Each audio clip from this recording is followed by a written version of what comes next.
Recently voted England's funniest comedian of all time, or currently or of all time? Well, what about Benny Hill? Hello. He also has won 2 Emmy Awards. His new film is called The Cat's Meow, and it opens April 12th. Hello, you little bastard. The little I object to. I see your young passion flame is not accompanying you. Lita, is she not here? I seem to have forgotten her. Let's keep it that way, shall we? Here he is, Eddie Izzard, right here.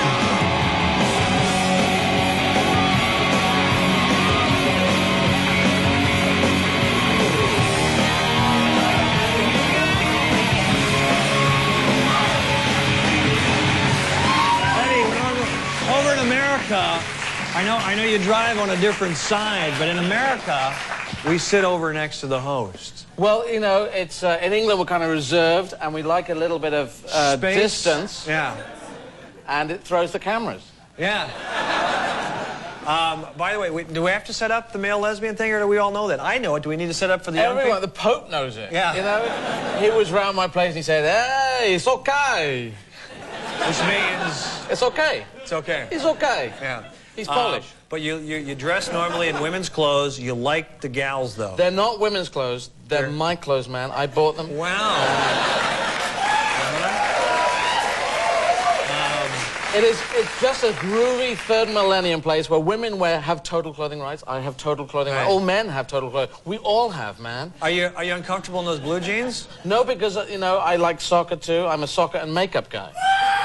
I'm a male tomboy, you know? It's just a new thing. You have something frilly on underneath there? I'm sorry, you have to answer that. Now, well, here's a question. Yes. Here's a question. What? We'll be guessing the whole night. We'll be guessing the whole night. No, frilly is... I don't like frilly. Okay. So, but I wear what I want, man. I'm sure you do. But don't oppress my underwear. Okay. Now, this brings up an interesting question. You did this period piece, the Charlie Chaplin thing. Do you like cross-dressing more or wearing period piece clothing? It's not a dressing thing. I mean, if you're acting a role, you've got to wear some clothes. Mm-hmm. So that sort of goes with it. You know, otherwise, just naked in every role just won't really wash. Right. And so you know, the clothes thing isn't the key thing. You know, it's internal. It's kind of the cross-dressing, the transvestite thing. It's just my sexuality. It's inbuilt. I'm just being honest. We like that here. And yes, yeah, we like honesty. It's a very good thing. But I heard you choose your parts. Five people enjoy the honesty. 5 people like honesty. Everyone else, no, lie. Right. Lie. Much as you can, all the time. I heard that you choose your parts based on clothes. I do. Big hats and lots of collars and stuff. But if if they just say, oh, you have to play someone in a sheet, then no. You're not going to say that? No sheet gigs. Do you mind if I read a review of your performance as Charlie Chaplin? Oh, well, We've actually had this gentleman on. His name, I believe, is Harry Knowles? Yeah, Harry Knowles. Yeah. And it says, Kirsten Dunst is in the movie, and you're flirting with her throughout the movie, is Eddie Izzard, who is a total genius in the role of Charlie Chaplin. This is the review. And here's what he says. He says, forget Robert Downey Jr.'s pass the character, which he did a great job. I don't know how he can write that. Oscar nominated. I don't know how you can let me read that. No, anyways, don't read on. 100%. Here, 100% of the time, Izzard is creating new moments of Chaplin never caught on camera. That's amazing. That's high praise. But point out the difference. The difference? Well, Robert Downey played Chaplin for his entire life, from 0 to 100, and I played Chaplin for 2 days, and so I'm just playing 2 days Chaplin trying to get laid on a boat. That's my main. Robert Downey Jr. was recreating some of the film work that Chaplin did. I do none of that. You're just off camera on a boat trying to get laid. Are you talking, or is it silent? I talk because it's Chaplin the human. He walked around talking. Otherwise. Otherwise, those were sad times. Right. You're a silent actor on stage, and when you come off, just shut up. Right. No, but you. So he liked the girls. Yeah, I think he had a low sexual self-esteem. He tended to to get off and get pregnant, some young women, 16, 17 years old. But I think it's just because he didn't know how to flirt with women. And I think with Marion Davies on this film, who was William Randolph Hearst's mistress at the time. This is a true story. They should tell this. This is a true story. It's in Hollywood Babylon. It's one of the sort of big cover-ups of the 20s. And in November 24, Hearst and Marion Davies, his mistress, his official mistress, everyone knew about this, on a boat, and they threw these big parties, and Chaplin was there, and Luella Parsons was there, played by Jennifer Tilly, and someone gets shot, and it was all covered up. Yeah, there's a murder, right. There's essentially a killing, and it's been covered up, and no one's talked about it because Hearst was very, very powerful. So you're Chaplin, and basically it's 2 days. You're on the boat, and you're trying to sleep with this young girl. Yeah, because she was allowed to have affairs, but you know. What do you mean? William Randolph Hearst said, "You go ahead and have affairs." Yeah, because he was married. He had his wife. I know, but sometimes when my mistress can't sleep with other guys. Okay. I'm sorry. He she can. You're just joking. No, she. But I didn't know that he allowed his mistress to sleep around. Well, he was 62, she was 27, and he had to go off and do the family thing, so that was an allowed thing. But with Chaplin, it all got a bit serious because he was really going for it, and you know he was very famous and well off, not as rich as Hearst, I don't think, but still fabulously. How do I know you did a good Chaplin? Because I don't know what Chaplin was like off camera necessarily. We don't know. I just try to go to the essence for him because I don't look like him. You know, I'm bigger than him, but I'm not as athletic as him. But I just went for his essence, and I was taking my lead off Anthony Hopkins playing Nixon in the film Nixon, because initially you say, well, he doesn't look like Nixon. After a while you go, actually, what does Nixon look like? I can't remember. Yeah. And then you go, he was going for the guts. You know. So you studied Sir Anthony Hopkins? Oh, I love Anthony Hopkins. Why can't you study an American actor for something? Oh, yeah. Yeah. Do you like any American actors? No. No, Wait, stay with us. 5 questions, and we come back with Eddie Izzard.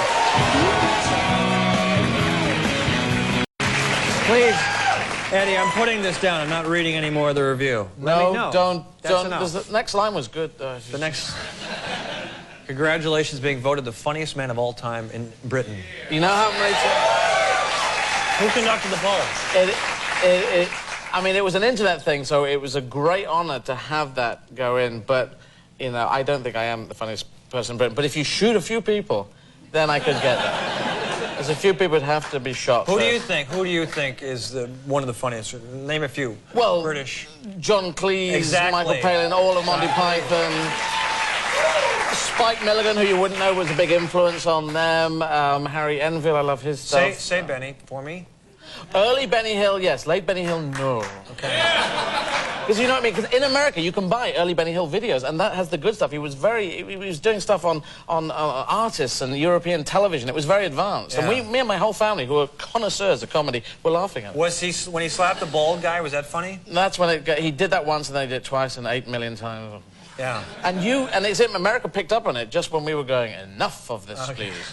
So. Hey, tell them about your failed sitcom over there, but with cows? Oh, yeah, I did a sitcom about cows, and it failed. Yeah. That's all you really need to know. Just don't do that, you know?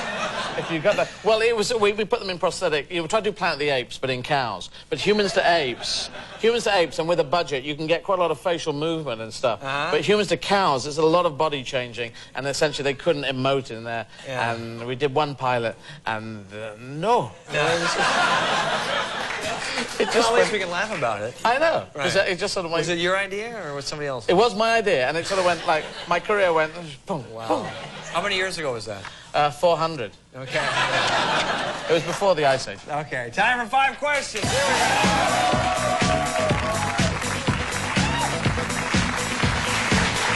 Wow, some of these are tough. Geography, capital or not a capital?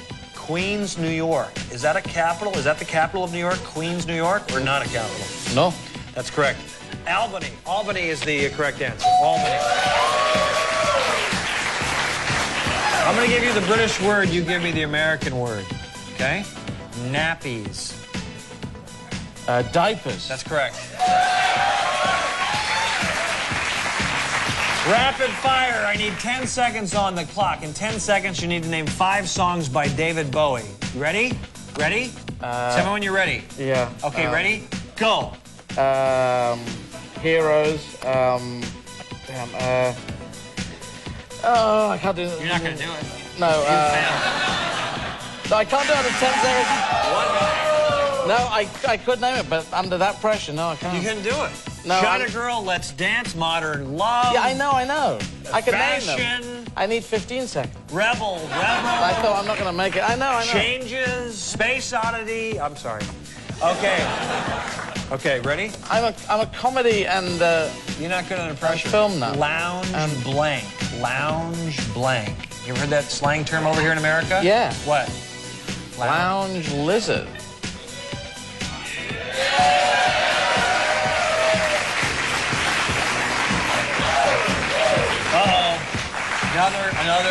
Another clock. 5 seconds on the clock. In your most outrageous British accent, take at least 5 seconds to say the word marmalade. Ready? All right. Go. Marmalade. That's entertaining for me. All right. Do you not have marmalade? What? But you have marmalade. Man. Yeah, we have jam. We have marmalade. Orange marmalade, sure. Yeah. Jelly, jam. Oh, what, you just like the way you say I like the marmalade. way you say it, yeah. Cleese said it, actually. He was funnier when he said it. Now, I'm kidding. Cat's Meow, where he's going to win an Oscar for it, is in theaters April 12th. Take it in for Eddie Izzard. We'll be right back. Still to come on your Late Late Show, actress Dominique Swain and the music of Pat Benatar. Plus, are computers ruining your marriage? Find out when we return.